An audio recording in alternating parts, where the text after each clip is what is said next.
na pala morning. Magmumukbang po tayo ng whole fish with vegetable and rice. Okay. Are you all ready? Yes, I am ready to eat because my stomach is starving. Okay, let's ready to eat now. Start mukbang with fish and vegetable. Yes, with rice. Are you ready? Yes, I am ready. I am Bikay Guapa. Welcome to my channel. Okay, let's start eating. This is my fish. Yan.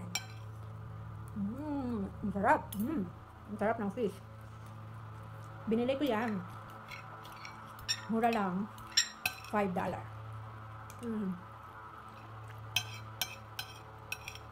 At saka naisip ko, steam ko na lang siya para magmumukbang ako. Para may video ako na i-upload.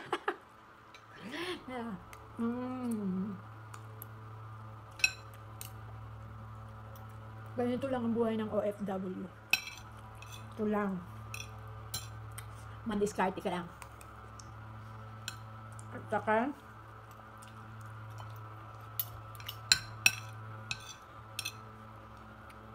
maging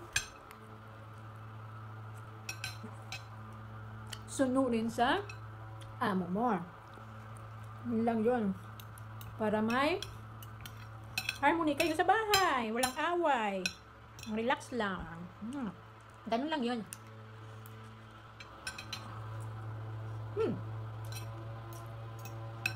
Kain po tayo. Kaunti lang yung rice ko. Rice ko is brown rice. Kasi mataas yung cholesterol ko. Nagbi-minimize muna ako ngayon. Mahirap magkasakit sa abroad. Yeah. Ang sarap ng fish. Do you think mauubos ko ba to? Ayoko.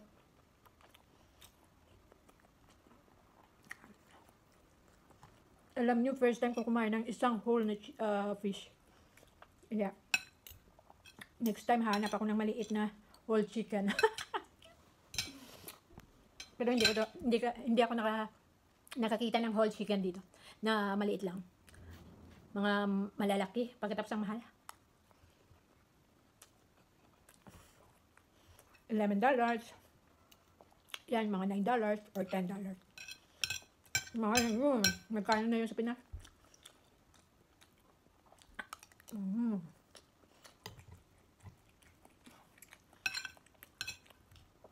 Fish is life.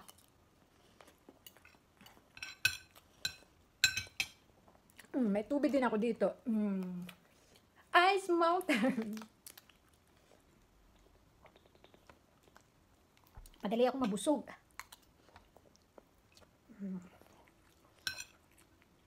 Spinach.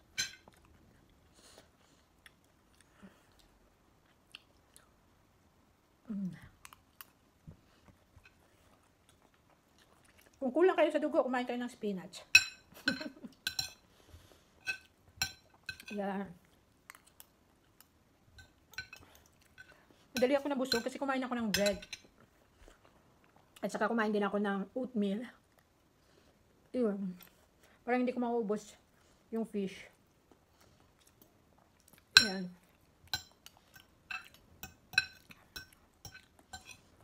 Ito lang.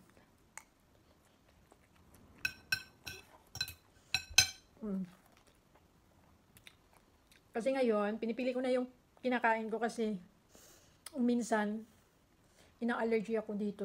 Yan. Yan. Nangangati ako. That's why, mostly na kinakain ko, fish. Sarap. Ito ang sarap. Nakakalimutan yung pangalan nyo. Though,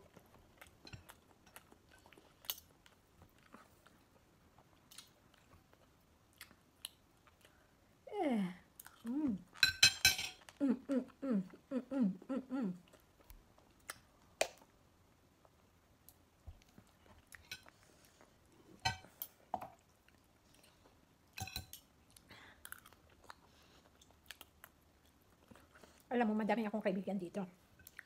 May nakilala nga ako. 20 years na siya dito. Sabi niya, tinanong ko siya, may naipon ka na ba? May na-invest ka na ba sa Pilipinas? Sabi niya, wala. Lo, sabi ko, ang tagal mo na dito. Bakit wala kang may na-invest sa Pinas? Sabi niya, kasi daw, may anak siyang 3. Pagkatapos, siya ang tumutulong sa pamilya niya.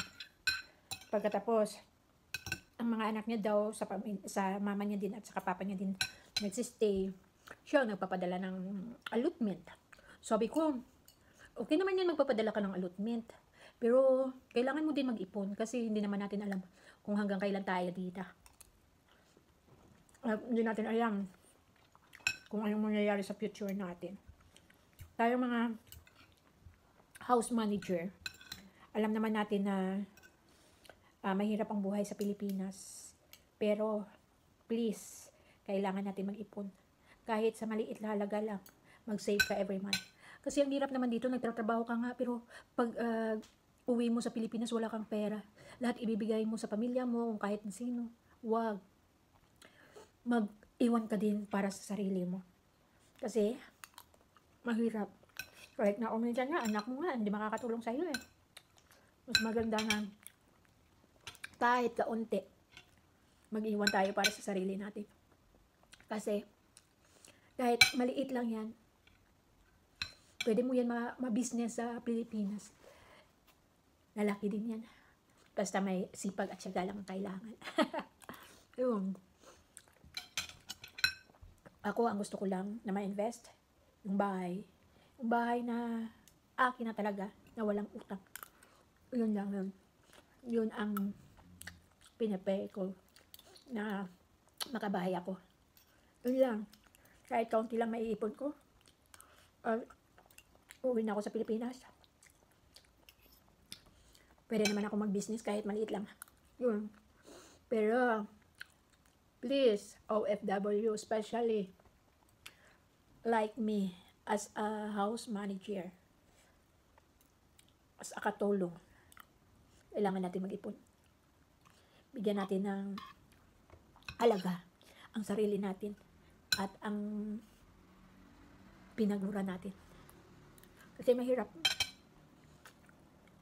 na wala kang masasandalan. Mahirap na walang magpapahiram sa'yo. At mahirap na hindi ka kilala kung wala kang pera. Ano? Sometimes, okay lang maging selfish. Para mahalin mo naman sarili mo. Yun. Uy, nagdrama na naman ako dito. Yes, yan ang importante. Yan ang importante. Yan. Salamat. Hindi ko na-ubos. Next time again. Thank you for watching. I hope na appreciate nyo yung simple vlog ko. At sana po, please, support me. Yung small YouTuber, maging YouTuber.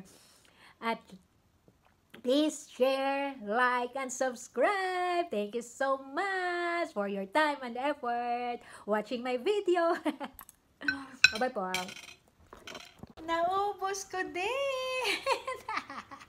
Yes, naubos ko. Yes. Thank you, God, sa food na provide mo palagi. Yes, thank you.